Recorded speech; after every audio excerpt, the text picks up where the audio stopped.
चल सखी हरे कीर्तन गावे मैया के दुअरिया है। चल सखी हरे कीर्तन गावे मैया का दुअरिया है।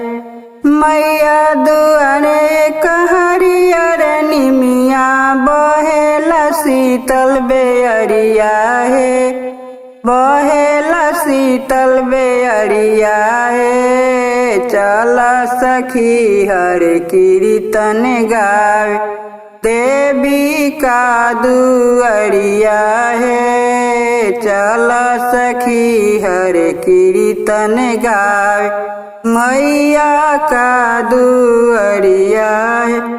मैया दुअरिया हरियर निमिया बहेला शीतल बेअरिया है। बहेला शीतल बेअरिया है। चल सखी हरे कीर्तन गावे देवी का दुअरिया।